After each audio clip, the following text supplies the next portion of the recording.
Esto es Tertulia entre amigos. Y hoy tenemos un tema bastante apasionante, quizás aparentemente aburrido, pero es un tema que atrae, que no sabemos la profundidad que tiene y que necesitamos aprender. Porque solo hay un camino para ponernos en comunión con Dios, la oración. Para ello tenemos hoy como invitado y como tertuliano habitual que nos enseña y nos guía en todos los caminos de la Biblia que hablan al respecto, a nuestro amigo Carlos Reich. Bienvenido, Carlos. Un placer, José Luis. Un placer poder estar aquí y mandarle un saludo a Adolfo y oramos por su pronto restablecimiento. Gracias. Pues nada, sin más empezamos. Una vez más, bienvenidos y sin duda van a disfrutar de este tiempo de la oración. Sí, vamos a hablar de la oración, pero obviamente tenemos que hacerlo en correlación con lo que hemos estado viendo programas anteriores que tenía que ver con la armadura de Dios, ¿no? Estábamos hablando de la armadura de Dios, qué significaba, sus componentes, que cada componente qué significaba. Hemos estudiado, y si no lo has visto, puedes ingresar en las redes sociales, en Solidaria TV, y allí puedes verlo nuevamente o verlo por primera vez, ¿no? Y donde habla de la armadura de Dios, que es en Efesios capítulo 6, el apóstol Pablo termina ese capítulo con un llamado y un pedido a la oración. Si puedes leer, José Luis, en Efesios capítulo 6, versículos 18 y 19. Orando en todo tiempo, con toda oración y súplica en el Espíritu, y velando en ello con toda perseverancia y súplica por todos los santos, y por mí, a fin de que al abrir mi boca me sea dada palabra para dar a conocer con denuedo el misterio del Evangelio. Obviamente, esto lo dice el apóstol Pablo, y tenemos que, para que nos demos cuenta de la importancia de orar, la palabra orando está en gerundio, ¿no? Es un tiempo verbal. Esa palabra en el griego original indica una actividad constante que condiciona todas las acciones anteriores que hemos visto. Aquellos que se acuerdan, cuando hemos hablado de la armadura de Dios, hablaba de fortalecerse, de vestirse, de estar firme, de tomar el escudo de la fe, etcétera, etcétera. Todas esas acciones estaban condicionadas por esta. De nada sirve que yo me quiera vestir o pretenda vestirme con la armadura de Dios si no lo hago orando, en forma constante, permanente. Entonces, el verbo orando en el original griego es algo así como prosegemonoi. Mi griego no es muy bueno, simplemente lo estudio para que lo entendamos bien, para que nos demos cuenta. Indica una actividad constante. La oración es constante, no es algo que... hay algunos, cuando yo empecé en el Evangelio, hay gente que me decía, hablaba de orar, y me acuerdo de Gigi Ávila, no sé si tú te acuerdas de él, Ávila, sí. Que hablaba, él decía, yo me acuerdo estar en una campaña evangelística con Gigi Ávila. Entonces, y él decía, a ver, al final de la campaña, porque la campaña eran varios días, al final de la campaña decía, ¿quién se compromete a orar 3 horas mañana por los perdidos? Algunos se comprometían. ¿Quién se compromete a orar 2 horas? ¿Quién se compromete a orar 1 hora? Y después decía, ¿y quién se compromete a orar media hora? Porque media hora y nada es lo mismo.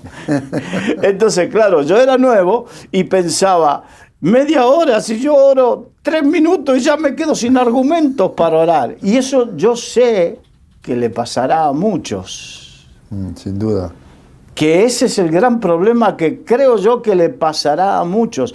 Pero orar es como cuando uno empieza a correr, ¿no? De repente hay algunos que tienen una condición atlética que corren 100 metros y ya están agitados. Pero si lo hacen permanentemente, en un mes podrán correr ya no 100 metros, podrán correr kilómetros porque es algo que al hacerlo en forma constante te vas desarrollando en esa oración. Creo que es así, ¿no?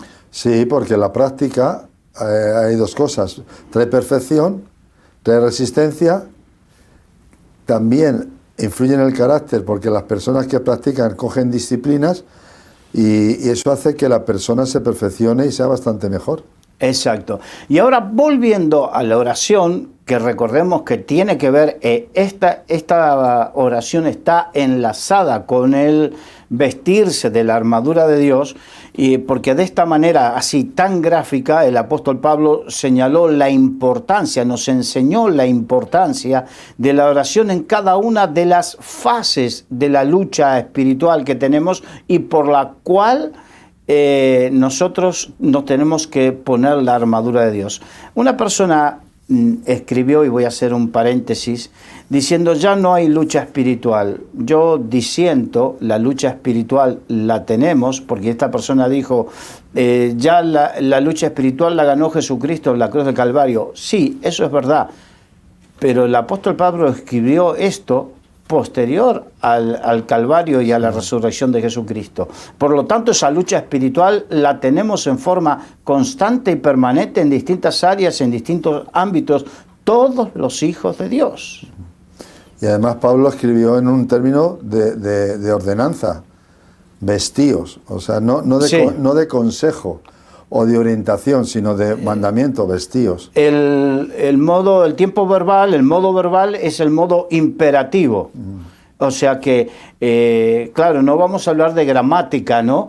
Pero la gramática nos enseña a entender verdaderamente el significado de cómo y por qué se dijo cada cosa y qué significa. En este caso, el vestíos habla de un tiempo verbal imperativo, o sea que no es si te parece bien, si no tienes otra cosa que hacer, si el tiempo te da, no. Es algo imperativo, que es imperativo para nuestro beneficio. No para el beneficio del apóstol Pablo, ni para el beneficio de José Luis, ni para el mío.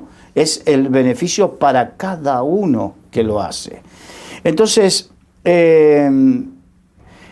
esto subraya además la gran importancia que tiene el hecho de orar por el alcance y la amplitud de manifestaciones mediante la reiteración de la palabra todo. Hay una palabra de las que has dicho que es la palabra todo, que evidentemente abarca todo.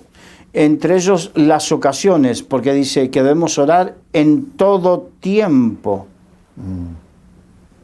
En todo, ¿cuándo hay que orar? En todo tiempo. Ahora, la palabra todo abarca también quiénes tienen que orar. Todos los santos. O sea que tú si eres santo, o sea, apartado por Dios, llamado por Dios, santificado por su Espíritu Santo, tú eres santo, tú tienes que orar. ¿Cuándo tienes que orar? En todo tiempo. ¿Quiénes tienen que orar? Todos los santos. ¿Cuándo tienen que orar? En todo tiempo. Está resumido en un texto bíblico que también es imperativo: orad sin cesar. Exacto, exacto. Esto en Efesios 3:18 habla también de el deseo ferviente. Vamos a leerlo. Efesios 3:18, orando en todo tiempo, en toda oración y súplica en el Espíritu y velando. Entonces, esto nos lleva a entender que tenemos que orar con un deseo ferviente. La Biblia nos llama a estar fervientes. ¿Qué habla de fervientes? Habla de fervor. Yo que crecí en Argentina, no soy argentino de nacimiento, pero crecí en Argentina, entonces a muchos ahora que recientemente terminó el Mundial, se quedaban impactados por el fervor de los argentinos, ¿no? Entonces, con el tema del Mundial, ese fervor, si nosotros lo llevásemos a la oración, Si llevásemos ese fervor que muchas veces tú puedes tener por el Madrid, por el Barça, por el Atlético de Madrid, si llevásemos ese fervor que tú puedes tener por lo que sea a la oración, no haríamos algunas, porque unas veces escuchas unas oraciones donde habla la boca pero no está el corazón. No sé si a ti te ha pasado escuchar. Sí, bueno, escuchar, y confieso también que a veces hay momentos en mi oración que tengo que parar, vamos a ver, José, párate porque estás entrando en una costumbre y no puede ser. Y pararme, guardar silencio y meditar un poco y retomar con pasión y con fervor lo que hay que orar, lo que hay que pedir, lo que hay que hablar con Dios. Exacto. Y todo eso son cosas que tenemos que aprender y las aprendemos como leyendo la Biblia.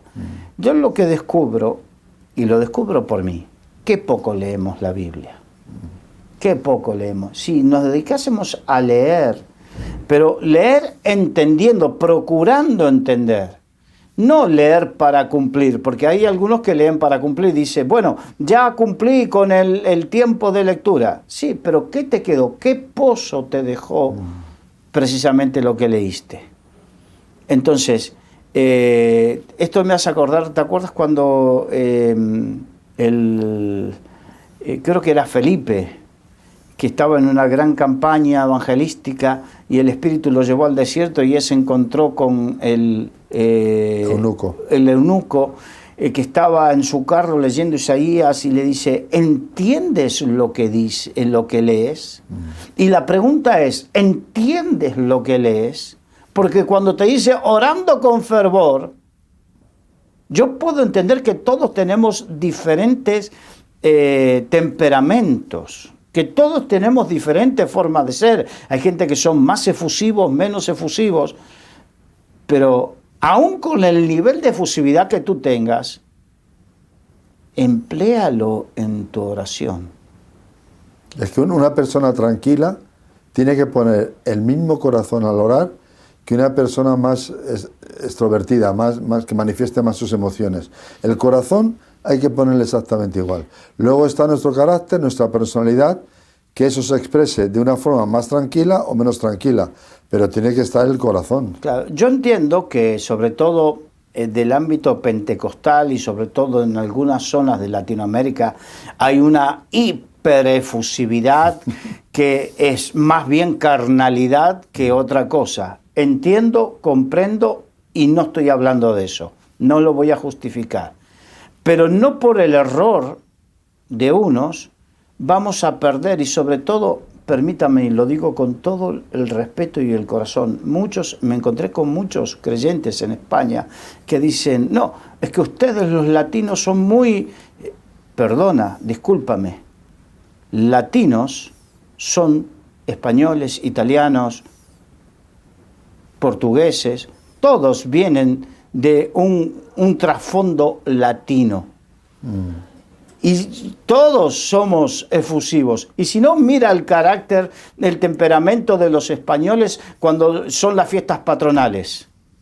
O mira, simplemente párate a mirar cómo habla un italiano. Oh, Entonces, no tergiversemos las cosas.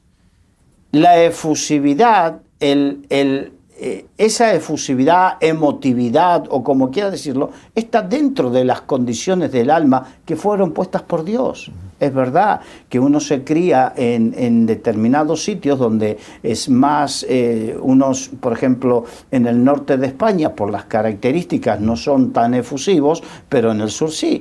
Pero aquí en el norte de España son efusivos para determinadas cosas, ¿sí o no? Tú que viviste en el País Vasco. Pues bastante. Y emocional, o sea, tú canta el Guernica Coarbola en el País Vasco y vamos, eso emociona y sacan el corazón y lloran y se descubren y vamos. Claro, entonces Jesús lloró. La emotividad y la efusividad es parte de las expresiones del alma, que podemos hacerlo para lo carnal o podemos hacerlo para las cosas espirituales, entre ellas orar. Además, si me permites, Carlos, hay una oración en la Biblia muy íntima, muy personal, que fue una oración que conmovió al Señor y Dios hizo un milagro. Y no fue con gritos y con saltos, fue la oración de Ana en el templo cuando le pedía a Dios, porque estaba atormentada, estaba afligida por no tener un hijo, hasta el punto de que el sacerdote la veía mover los labios y no oía una voz y pensaba que estaba borracha, ebria. Exacto. Pero esa oración llegó al cielo hasta el punto de que la palabra fue: de aquí a un tiempo vas a tener ya tu hijo. O sea que por eso hablamos antes de que la oración lo que pide es que pongamos el corazón. No, ¿con qué forma hay que orar? Con el corazón. Si es silenciosa, con el corazón. Si es más efusiva, con el corazón. Exacto. Vamos a Mateo capítulo 26, versículos 38 al 41. Entonces Jesús les dijo: mi alma está muy triste hasta la muerte, quedaos aquí y velad conmigo. Yendo un poco adelante se postró sobre su rostro orando y diciendo: Padre mío, si es posible pase de mí esta copa, pero no sea como yo quiero sino como tú. Vino luego a sus discípulos y los halló durmiendo y dijo a Pedro: ¿así que no habéis podido velar conmigo una hora? Velad y orad para que no entréis en tentación. El espíritu a la verdad está dispuesto, pero la carne es débil. Si analizamos este pasaje bíblico, encontramos que Jesús en este pasaje bíblico nos muestra verdaderamente cómo oró con todo el corazón, hasta el punto de llorar. Pero oró y después de orar se levantó y fue a buscar a quienes no pudieron velar. Y dice: velad y orad para que no entréis en tentación. La mejor manera de mantenernos firmes en nuestras vidas es velando y orando. Uno no puede velar si no ora.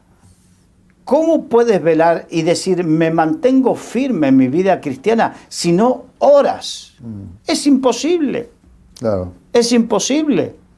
Entonces, el velar y orar, hasta Jesucristo, siendo quien era, tuvo que velar y orar y pasaba tiempo en oración y en humillación. Él se sentía tentado en el sentido de que él sintió: Señor, si es posible pasar de mí esta copa, pero hágase tu voluntad y no la mía. Para poder hacer la voluntad de Dios, tenemos que doblegar nuestra carne. ¿Y cómo lo vamos a hacer si no somos capaces de doblegarnos delante de Dios y orar? Fíjate si tiene la importancia la oración, que los discípulos, al poco de empezar a caminar con el Señor y viendo el camino de fe que estaban emprendiendo y de seguir al Maestro, un día va y los discípulos, viendo la importancia de la oración, le dicen: Señor, enséñanos a orar. Exacto, exacto. Yo les voy a recomendar a aquellos que quieran y puedan, consigan el libro Miguel Díez, Orar como Respirar. Muy bueno. Muy bueno. Muy Él bueno. mismo, me acuerdo que una vez me comentó sobre este libro y me dijo: es lo mejor que puedo dejar para la posteridad. Es muy El mejor bueno. legado que él podía dejar era haber escrito ese libro. Y precisamente tiene que ser tan constante la oración que así como respiramos, porque uno no hace ningún esfuerzo para respirar, es algo que el cerebro en forma natural controla el respirar, y así el cuerpo respira. Así tenemos que desarrollar nuestra vida en oración, que sea algo constante y permanente, aparte del tiempo que saquemos para orar, ¿no? Pero constante. Y eso nos va a librar. No sabes, en la medida que puedas tener en tu mente la palabra de Dios y la oración permanente, cuántas tentaciones, pecados, malos pensamientos, malos deseos te librarás. Muchísimos. Entonces, y aquí el Señor nos muestra cómo los discípulos no pudieron velar ni orar, y ahí después en otro evangelio les dice: no habéis podido velar, aquí le dice: no habéis podido velar conmigo ni una hora. Hay quienes han entendido que lo que el Señor pide con mínimo es una hora de oración. Entonces, a partir de ahí hay quienes... Yo leí muchos libros de oración, porque siempre la oración fue algo que me llamó, que Dios puso en mí. Entonces, leí muchos libros, y de hecho hay uno que sacó un libro y comenzó a enseñar. Dice, si tú tomas el Padre Nuestro y lo desglosas y le das unos minutos por cada frase del Padre Nuestro, se te va la hora. Sí. Se te va la hora. Tú que dices, no sé cómo hacer para orar, que en pocos minutos se me van los temas, a que si te desglosas. Así que, mira, antes de orar, léete un texto bíblico, un capítulo de la Biblia, y vas a ver cómo el Espíritu Santo va a utilizar esos textos bíblicos y te va a llevar a orar y por todo eso. Porque orar no es solamente pedir, suplicar, porque la oración lleva momentos de pedir, tiempos de suplicar, pero también lleva tiempos de alabar, de adorar, de reconocer, de agradecer.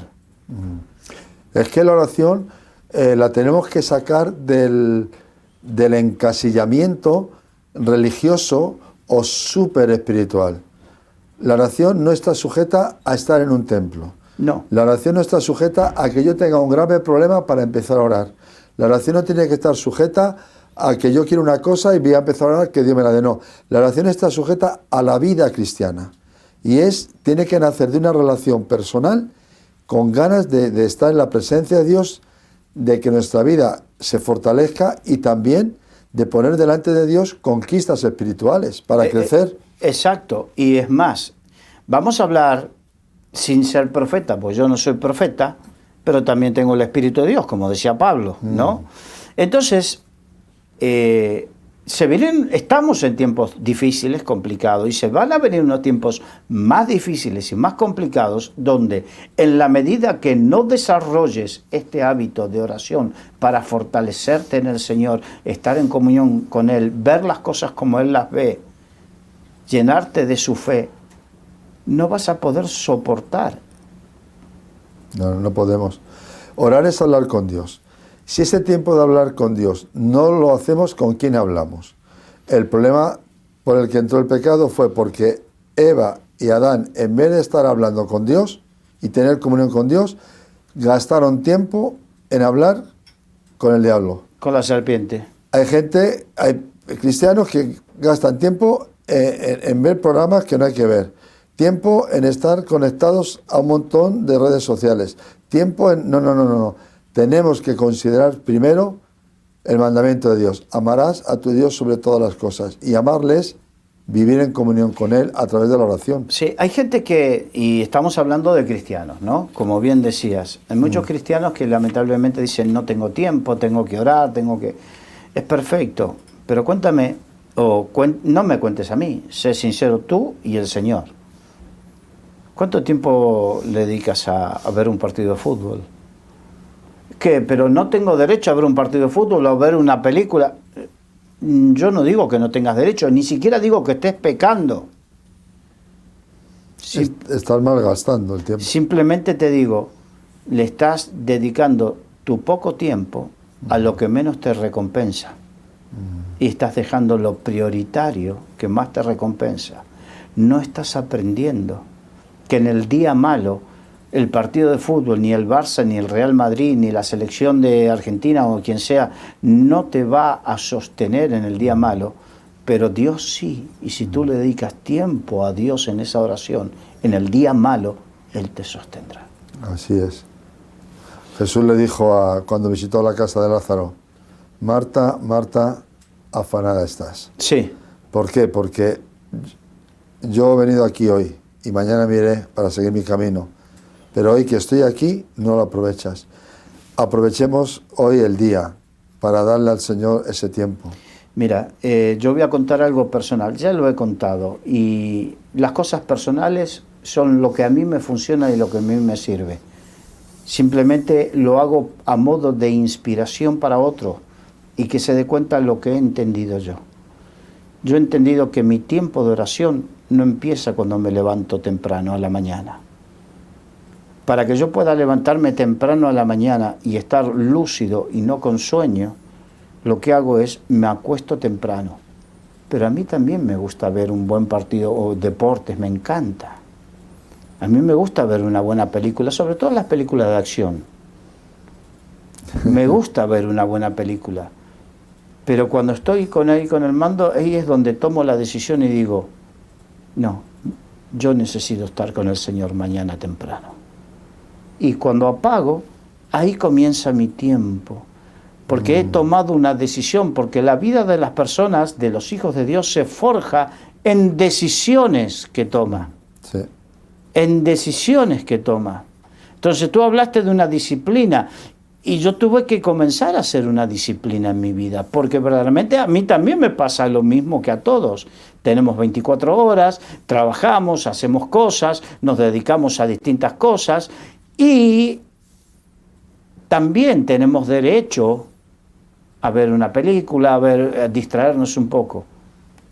Pero yo he tenido que poner en balance y darme cuenta qué es lo que más necesito, qué es lo que más deseo, qué es lo que más... Y digo cada noche, temprano, esto es bonito.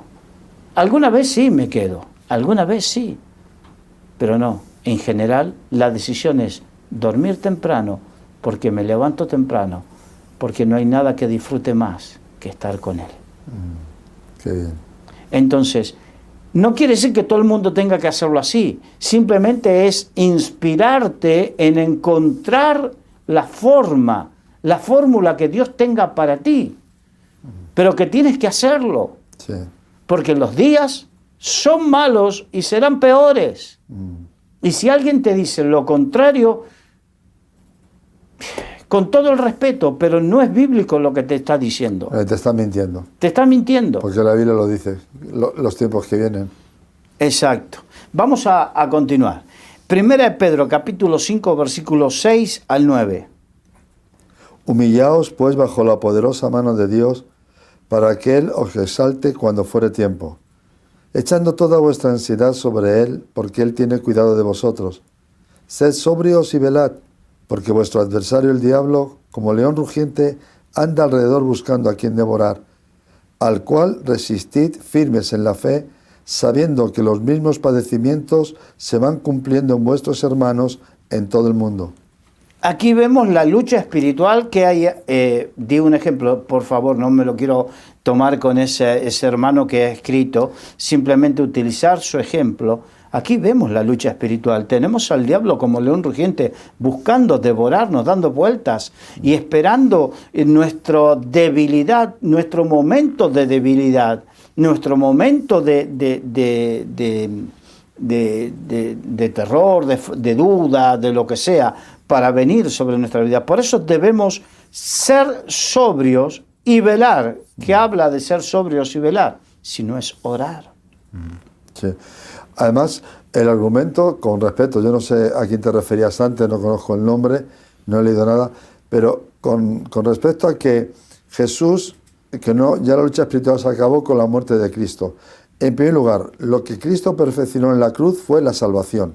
Consumado es. Ahora, la guerra espiritual seguía. Y no hay nada más que coger, acabar el capítulo, leer el último capítulo del Evangelio de Juan, pasar una hoja y leer Hechos de los Apóstoles. ¿Cómo empezó la iglesia? Empezó con un levantamiento y a continuación vino una guerra espiritual. Una persecución. Fueron perseguidos, el primer mártir de la iglesia, fueron encarcelados. Casi todas las cartas del apóstol Pablo fueron escritas en momentos difíciles, en cárceles, en momentos complicados, no en un momento de gloria. O sea, no hay argumento. Sí. Y la misma Biblia en los primeros lo dice. 3 siglos de la iglesia cristiana, en los primeros 300 años, 3 siglos, hubo 10 grandes persecuciones del Imperio Romano hacia los cristianos. Y donde murieron por esas persecuciones, crucificados, aserrados, hervidos, comidos por los leones, por las fieras, en el circo romano, de toda manera, casi 2 millones de cristianos. Oh, qué fuerte. Para que nos demos cuenta de la lucha espiritual que hubo en los 3 primeros siglos y que sigue habiendo. Pero en fin, vamos a continuar. Primera Tesalonicenses capítulo 5, versículo 17. Orad sin cesar. Exacto. Es que me he quedado mirándolo. Son 3 palabras. 3 palabras. Pero explosivas. Y potentes. El tiempo verbal sigue siendo imperativo. Orad sin cesar. No dice, ora, si te parece, cuando tengas tiempo. No, orar sin cesar. No debemos cesar en la oración. Hay motivos más que suficientes para orar. Y si no encuentras motivo para orar, es porque ni siquiera ves el telediario o no lo ves el telediario con la visión espiritual. Cada vez que veo el telediario es un motivo más para orar. Cada vez que veo las noticias es un motivo más para orar. Para darnos cuenta de cómo Satanás está trabajando. No hay gente enferma por la cual orar. No hay gente oprimida por la cual orar. En estos días, que hace tanto frío y cada uno de nosotros, gracias a Dios, tiene una cama y vamos calentitos a la cama y de una ducha. No pasamos por algún sitio donde hay gente que no tiene esa posibilidad de ir a una cama calentito, de tomar una ducha caliente, de comer algo caliente. No te mueve eso a orar. No te mueve a orar sabiendo lo que están enseñando a tus hijos o a tus sobrinos o a tus nietos en los colegios. ¿Cómo se están destruyendo los fundamentos familiares? ¿No se están convirtiendo los centros educativos en sinagogas de Satanás? ¿Sí o no? Pervirtiendo a la infancia. Entonces, a la infancia. Y eso se está transformando en ley. Y porque los perversos lo conviertan en ley, sigue siendo algo que también ha cauterizado nuestros corazones, de manera que no oremos. Mira,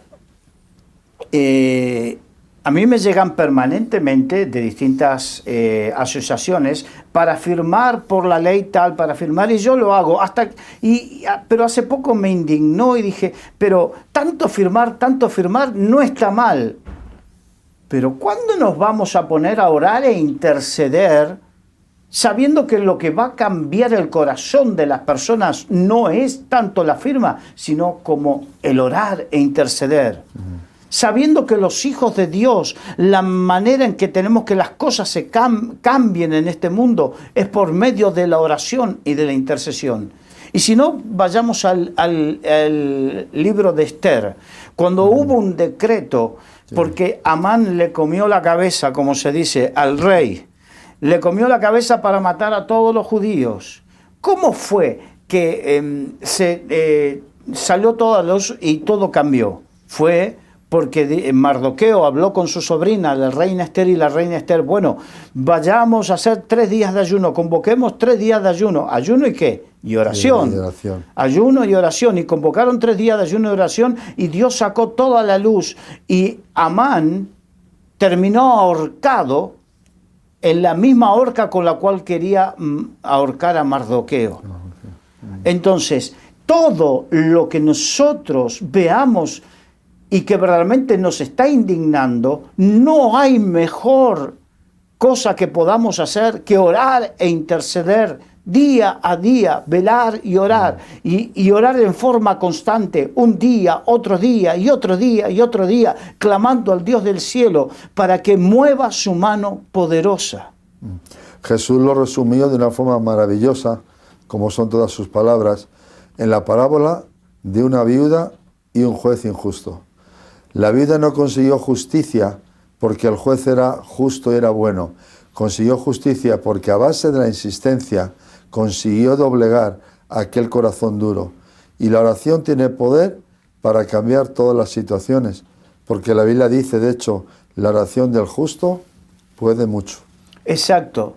La oración del justo, cuando habla que todos los santos tienes que orar, los santos son aquellos que fueron justificados, porque no hay justo ni aun uno. Entonces, cuando dice la oración del justo, es la oración de los justificados por la sangre de Jesucristo, por el sacrificio del Señor. Esa oración puede mucho. Y cuando nuestro corazón está aliado al corazón de Dios, vamos a entender y a sentir por qué tenemos que orar, para qué tenemos que orar. No puede haber esa oración insulsa. Tiene que ser una oración donde, a ver, ¿cómo te puedo decir? Cuando sintamos, así como que debemos sentir el peso del pecado en nuestras vidas, también debemos sentir el peso del dolor del corazón de Dios por las situaciones. Sí. Y el peso de la aflicción de la humanidad, porque fuimos llamados a ser reyes y sacerdotes. Y el sacerdote es el que intercede. La Biblia dice que Dios nos constituyó como reyes y sacerdotes del Dios nuestro. Y la labor del sacerdote es una labor de intercesora, mediadora. Mediamos delante del corazón de Dios por los que sufren, por los necesitados, por los enfermos, por los que se pierden, por las leyes, mediar delante del corazón de Dios. ¿Habrá cosas por las cuales mediar? Infinidad de ellas. Empezando por nuestra propia vida y de ahí podemos sacar un entorno. Mi vida, mi familia, mis amigos, mis vecinos, mis compañeros de trabajo, o la gente con la que me cruzo en la calle. A veces que vas por las calles, no sé si te ha pasado a ti, pero hay rostros que te llaman la atención, porque te están diciendo a gritos que están sufriendo. Y dices, Dios mío, ayuda a esta persona, que no sabes quién es, pero ves en su mirada, en sus facciones, una pérdida, un vacío, algo gris, como nubes, y dices, Señor, ayuda a este hombre, a esta mujer, a este joven, porque necesitan. Tú hace unos minutos hablaste de Ana. Ana vivió algo que muchas veces podemos producir nosotros mismos. Elí había perdido sensibilidad espiritual, por eso no entendió el sufrimiento de Ana. Y la juzgó. Y nosotros a veces podemos aburguesarnos en el Evangelio y perder la sensibilidad espiritual. Y cuando perdemos esa sensibilidad espiritual dejamos de ver el dolor y la aflicción de nuestro prójimo. Perdemos la capacidad de tener empatía, que es la capacidad de ponernos en el lugar de sentir, ponernos en los zapatos de nuestro prójimo. Perdemos esa capacidad, entonces vemos a nuestro prójimo y decimos, mira cómo es. Y tú y yo éramos mejor antes. ¿Qué va? Mira lo que hace, mira cómo está perdido. Y tú y yo estábamos antes perdidos. Simplemente hubo gente que no tuvo el espíritu de Elí, sino que tuvo sensibilidad y oró, intercedió por nosotros. Y es lo que Dios está esperando, que tú y yo nos dediquemos más a orar. Más oración y menos televisión. Sí. Más oración y menos redes sociales. Más oración y menos sociabilización. A ver si yo capaz que hay alguno que piense que me estoy volviendo majara, como se dice aquí. Capaz que me estoy fanatizando. Se te está yendo la olla, como dicen los jóvenes. Pero no es que me estoy fanatizando, es que el Espíritu de Dios, Jeremías decía que él en un momento ya no quería hablar del Señor, pero había algo que ardía dentro de él. Y cuando nosotros no nos volvemos un poco locos por las cosas del Señor, es que algo, lo que tendría que estar ardiendo dentro nuestro, no está ardiendo. Está. Dice la Biblia que al que mucho se le perdona, mucho agradece. Y a veces los cristianos podemos caer en tibieza, pensar que todo lo que hemos recibido nos lo hemos merecido, y no es así. La oración tiene que empezar con agradecimiento, con gratitud. ¿Por qué? Porque si estamos hoy en salvación, en esperanza, en vida, es por la gracia y la misericordia de Dios. Y porque otros, antes que nosotros, que ni siquiera hemos conocido, han estado orando por España, por nosotros, aún sin conocernos. Exacto. Y yo, sinceramente, con todo el respeto a mis hermanos consiervos, pastores, volver a darle, a algunos quizás ya le están dando, pero a aquel que no, volver a darle el énfasis al culto de oración y a la enseñanza de la oración. A veces al culto de oración se envía a alguien, no, que lleva el culto de oración. Si tú no le das énfasis, no le das importancia yendo tú, la gente entenderá que es algo de menor importancia. Personalmente, yo te confieso, Carlos, que me atraen muchísimo, muchísimo los cultos de oración. O sea, para mí, si tuviera que hacer una encuesta, entre comillas, yo pondría el culto de oración como 10. Exacto. Como 10. Como 10. Sin eso no funciona nada. No funciona nada. No funciona nada. Vamos a leer Mateo capítulo 6, versículos 5 al 8. Y cuando ores, no seas como los hipócritas, porque ellos aman el orar en pie en las sinagogas y en las esquinas de las calles para ser vistos de los hombres. De cierto os digo que ya tienen su recompensa.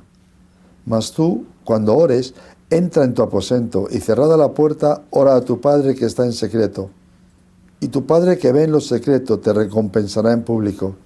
Y orando no uséis vanas repeticiones como los gentiles, que piensan que por su palabrería serán oídos. No os hagáis pues semejantes a ellos, porque vuestro Padre sabe de qué cosas tenéis necesidad, antes que vosotros le pidáis.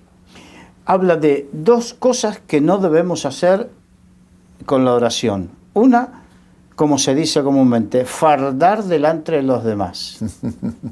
Hacerte ver. No. Si tú no eres, mira, a ver cómo te puedo decir. En el espíritu se percibe quién es auténtico y quién no. El que vive en el espíritu discierne, diferencia, percibe quién tiene vida espiritual y quién no. Entonces de nada sirve, de nada vale que si no tienes vida personal con el Señor, que te pongas a orar en voz alta para hacerte ver, porque serás como, si bien lo utiliza este ejemplo para otra cosa, pero serás como metal que resuena y címbalo que retiñe, no tendrás vida. Serán palabras sin vida. Lo harás para fardar o para hacerte ver delante o quedar bien delante de los demás, pero se percibirá que tú no has estado en el secreto de Dios, que tú no has estado en lo íntimo de Dios. Y Dios lo que quiere, hay momentos de levantar oraciones públicas, pero la verdadera oración es la que se hace en privado. La verdadera vida de oración es la que se hace en privado. Mas cuando tú ores, entra en tu aposento y cerrada la puerta, o sea, en lo privado, ten comunión con tu Padre que está en secreto. Y tu Padre, que te ve en lo secreto, recompensará en público. No es que buscamos la recompensa, porque Dios sabe. Si tú buscas la recompensa, la motivación no es la correcta. No, porque entras en la religiosidad. Exacto. Gente que va al templo en un momento de necesidad para encontrar una recompensa e incluso para estar con Dios.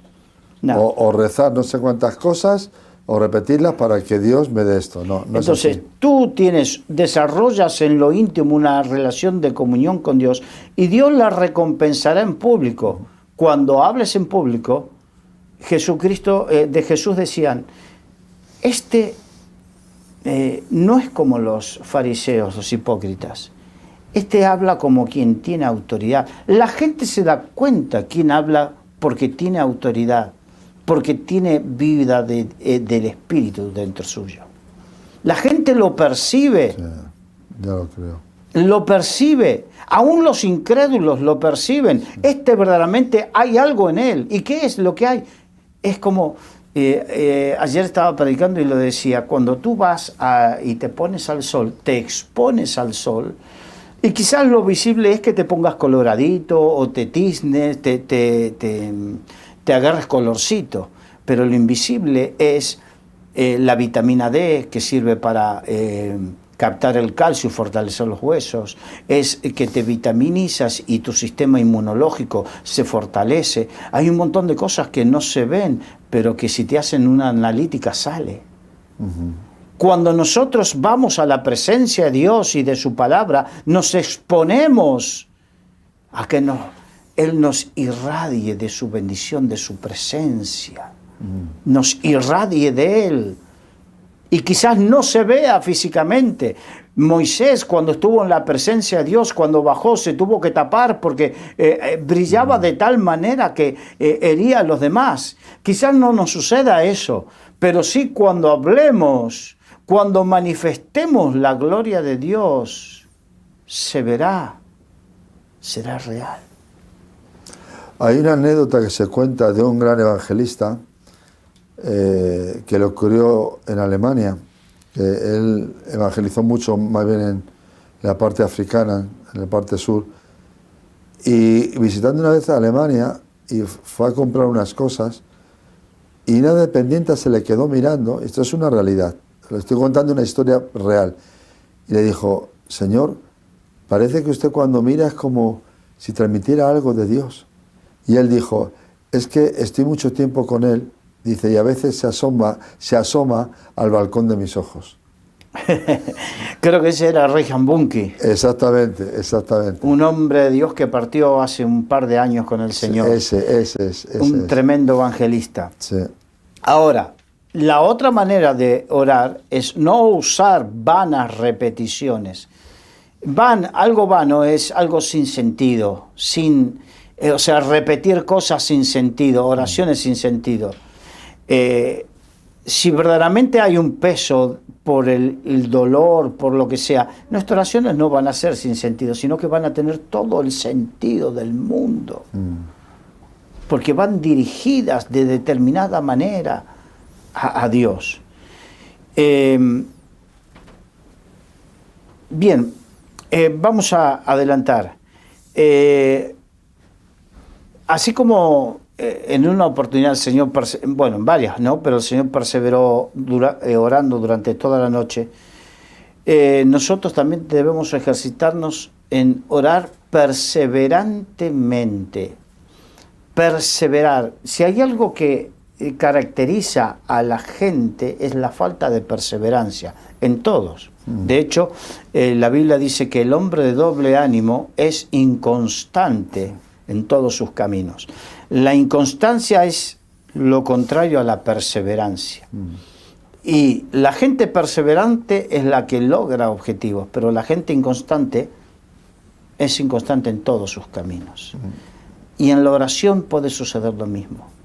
Podemos ser inconstantes o perseverantes. Hechos capítulo 1, versículo 14. Todos estos perseveraban unánimes en oración. Esto es cuando el Señor les dijo que permaneciesen en el aposento alto para ser investidos con el poder de lo alto. Entonces, una de las cosas que necesitamos es orar perseverantemente, por ser llenos del Espíritu Santo, por ser visitados, tener una visitación en tu congregación, en tu iglesia, en tu vida, tener una visitación. Señor, visítanos. Ser perseverantes en esa oración. Romanos 12:12. Constantes en la oración. La enseñanza del apóstol Pablo, la constancia y la perseverancia, en este caso son sinónimos. Debemos ser perseverantes, constantes en la oración. O sea, día tras día tras día, como un martillo pilón, orando y orando y orando y orando por una misma situación, poniendo el corazón, sabiendo que en su momento Dios va a responder esa oración, orando por nuestra nación, orando para que Dios haga justicia, orando para que caigan las obras de las tinieblas, orando para que sean sanados los enfermos, orando con constancia por tus seres queridos que están apartados o que nunca conocieron al Señor, orando con perseverancia. Sí. Mi madre oró por mi hermano y por mí 11 años. 11 años. Tenemos que aprender a ser perseverantes. Efesios 6, 18. Orando en todo tiempo, con toda oración y súplica en el Espíritu, y velando en ello con toda perseverancia y súplica por todos los santos. Nos enseña que debemos poner en el Espíritu, significa que debemos dar lugar al Espíritu Santo que nos lleve, que nos motive en oración. Entonces te darás cuenta que no serán pocos minutos, que no te alcanzarán los minutos para orar por todo lo que te inspira el Espíritu Santo. Orando en todo tiempo, no cuando te viene bien, cuando no te viene bien, cuando tienes ganas o cuando estás inspirado. En todo tiempo hay días que no tengo ganas, hay días que no, pero no importa, yo sé que Dios está ahí y que Dios oye. Y el apóstol Pablo decía, golpeo mi carne y la pongo en servidumbre. Si mi carne no quiere, en todo tiempo tengo que orar. Oración y súplica. Hay momentos que debemos suplicar delante de Dios. Sí, sí. Y velando con toda perseverancia. Vuelve a hablar de perseverancia. Vamos a Colosenses capítulo 4, versículo 2. Perseverad en la oración, velando en ella con acción de gracias. Vuelve a hablar de perseverar en la oración y otro aditamento, ser agradecidos. De bien nacido es ser agradecido, un dicho muy español, ¿no? Sí. En este caso, debemos abundar en acciones de gracias delante del Señor. Al Dios que me libró, que me libra y que me librará, decía el apóstol Pablo. Gracias por lo que Él hizo, gracias por lo que hace, porque Él está haciendo, aunque no veamos, Él está obrando. Sí. Y gracias por lo que obrará, porque Dios prometió no dejarnos ni desampararnos, por lo tanto, está obrando y obrará. Tenemos motivos para darle gracias. Ahora, el apóstol Pedro, cuando estaba preso en la cárcel, en la iglesia de Jerusalén, hacía oración sin cesar por Dios, a Dios por él. Hechos 12:5. Así que Pedro estaba custodiado en la cárcel, pero la iglesia hacía sin cesar oración a Dios por él. Hay personas que quizás no están encarcelados físicamente, pero están viviendo una injusticia. Siervos de Dios que tú sabes, la iglesia tiene que hacer oración incesantemente por él, una y otra vez, incesantemente por él. Ahora, este tiempo de oración que estamos hablando, evidentemente, hablando del tiempo de oración de Jesús,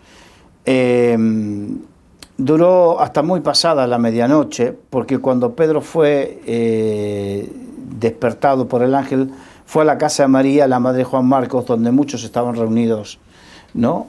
Entonces, fíjense cómo Dios, la Biblia dice que Dios obra mucho más abundantemente de lo que nosotros pedimos, creemos, aún podemos llegar a entender. Sí. De tal manera que oraban por Pedro, y cuando Dios soltó a Pedro, le abrió las puertas de la cárcel, le soltó las cadenas, hizo que estuviesen dormidos todos, salió, fue a la casa donde estaban orando, golpeó la casa y lo atendió una chica que se llamaba Rode, y no podía dar crédito a lo que estaba viendo, que estaba Pedro, no podía dar crédito que en ese momento la oración que habían hecho se había cumplido. Entonces fue corriendo a llamar adentro, porque ella no sabía qué hacer. Dejémonos sorprender por Dios. Amén. Si no oramos, Dios no nos podrá sorprender. Pero si oramos confiando, Dios nos sorprenderá.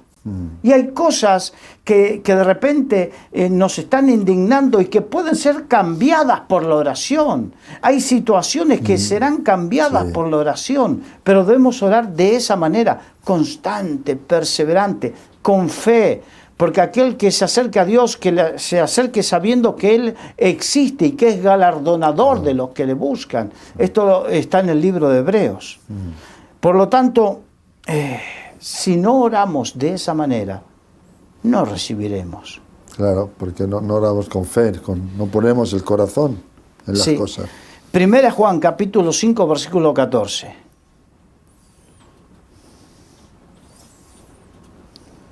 Y esta es la confianza que tenemos en Él, que si pedimos alguna cosa conforme a su voluntad, Él nos oye.